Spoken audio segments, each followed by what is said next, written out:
Assalamualaikum warahmatullahi wabarakatuh. Kabar semuanya anak-anak. Semoga antum semua diberikan Allah kesehatan sehingga antum belajar di rumah tetap semangat. Baik, untuk kali ini terus pembelajaran SKI Sejarah Kebudayaan Islam. Untuk pembahasan di bab 2 ini kita akan membahas tentang strategi dakwah Nabi Muhammad SAW di Mekah. Maka dari itu kalian semua pahami dan disimak video berikut ini. Yang pertama, strategi dakwah Rasulullah di Mekah itu yang pertama adalah dakwah siriyah atau dakwah dengan rahasia. Nah, dakwah dengan rahasia. Setelah menerima wahyu, Nabi Muhammad mulai berdakwah. Setelah menerima wahyu, yaitu surat Al-Alaq 1-5 sebagaimana sudah diterangkan sebelumnya, pada saat wahyu pertama adalah di Gua Hira, maka kemudian Rasulullah mulai melangkah untuk berdakwah kan. Setelah wahyu pertama dan kedua yaitu surat Al-Mudaththir, itu kemudian Rasulullah mulai berdakwah. Langkah awal yaitu berdakwah secara sembunyi-sembunyi atau rahasia.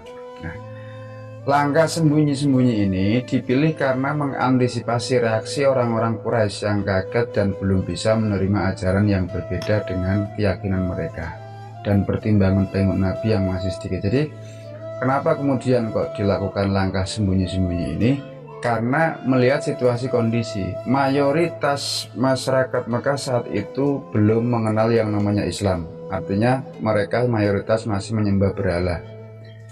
Oleh karena itu, agar dakwah ini bisa memperoleh hasil meskipun belum maksimal, maka dilakukan secara sembunyi-sembunyi, yaitu dengan mendatangi satu persatu atau dengan personal, satu persatu, terutama dari keluarga-keluarga dekat. Maka dakwah Nabi ini pada saat Bisri ini adalah dengan pendekatan personal atau didatangi satu persatu. Demikian pula ketika kalian tadi berada di tengah masyarakat yang mayoritas non-muslim, dakwah kalian dilakukan secara pendekatan personal, satu persatu. Nabi Muhammad melaksanakan dakwah siriyah selama 3 tahun. Selama 3 tahun ini Rasulullah melakukan dakwah secara sembunyi-sembunyi dengan pendekatan personal. Orang yang pertama kali masuk Islam ketika Rasulullah melakukan dakwah secara sembunyi-sembunyi.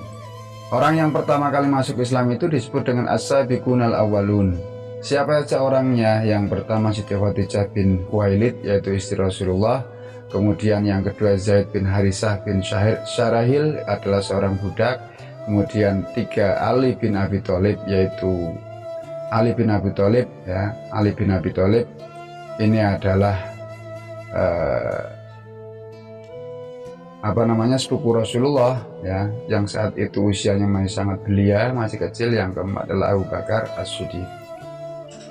Kemudian disusul oleh Utsman bin Affan, kemudian Al-Umawi, kemudian Utsman bin Affan Al-Umawi, kemudian Az-Zubair bin Al-Awam Al-Asadi, kemudian Abdurrahman bin Auf, kemudian Sa'ad bin Abi Waqqas, dan Tolha bin Ubaidillah At-Timi, dan disusul lagi seperti sahabat Bilal dan sebagainya.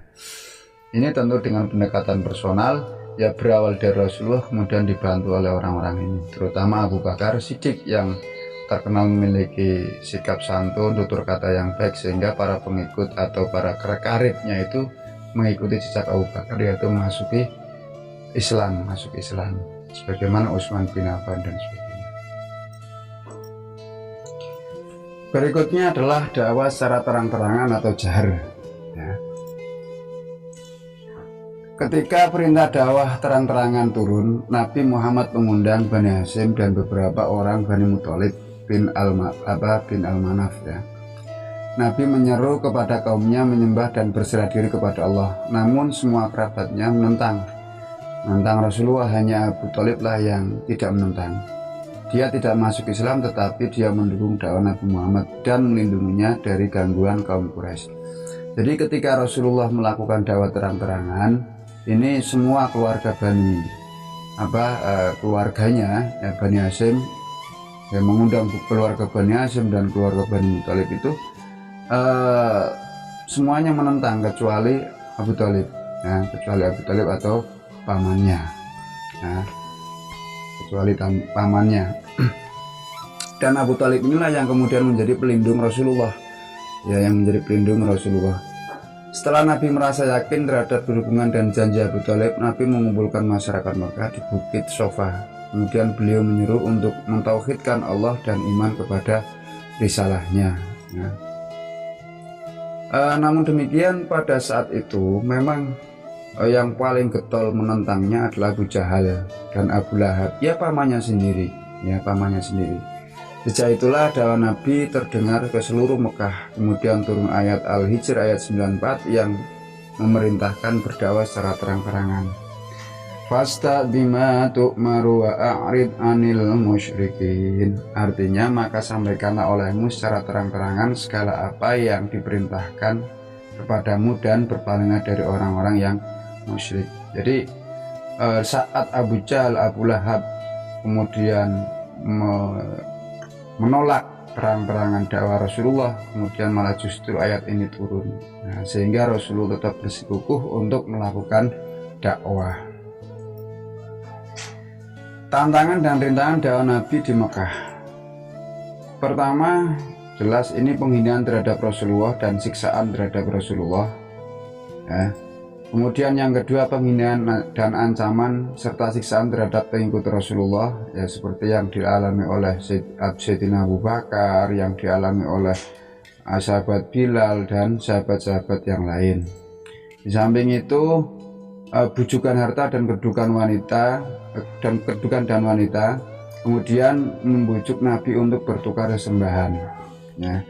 Sebagaimana asal usul turunnya surat Al-Kafir itu kan gara-gara kaum kafir Quraisy untuk membujuk atau berpura-pura lunak agar antara agama-agama yang mereka anut, yaitu kaum kafir Quraisy, agama-agama yang menyembah berhala itu, agar gantian agama Islam menyembah, orang-orang Islam menyembah atau melakukan ibadah sesuai dengan ibadahnya orang kafir Quraisy, orang kafir Quraisy gantian menyembah atau beribadah sebagaimana yang dilakukan oleh umat Islam. Akan tetapi Rasulullah menolak dengan tegas, ya. Jadi lakum dinukum waliyadin. Qul ya ayyuhal kafirun la a'budu ma ta'buduna wa la antum 'abiduna ma a'bud wa la ana 'abidum ma 'abadtum wa la antum 'abiduna ma a'budu lakum dinukum waliyadin. Jadi secara tegas, agamamu ya agamaku agamaku. Nah, kemudian yang tantangan yang lain lah, kaum kafir Quraisy membujuk dan memprovokasi Abu Thalib, kemudian menghasut masyarakat Mekah dan pengasingan dan pembukaitan Bani Hashim dan Bani Muthalib ini kurang lebih selama 3 tahun, ya. Artinya orang yang masuk Islam dan termasuk keluarga Bani Hashim dan Bani Muthalib itu dilarang untuk berhubungan kepada masyarakat secara umum, artinya mereka diisolasi, nah, diboikot, selama 3 tahun. Kemudian kaum kafir Quraisy mempengaruhi pimpinan-pimpinan negara tetangga untuk menolak kehadiran Islam atau orang Islam, sebagaimana nanti akan kita bahas. Baik anak-anak, cukup sekian pembelajaran SKI pada pagi hari ini. Insyaallah minggu depan kita lanjutkan masih pembahasan yang sama tentang strategi dakwah Nabi Muhammad SAW di Mekah. Cukup sekian, akhir kalam. Assalamualaikum warahmatullahi wabarakatuh.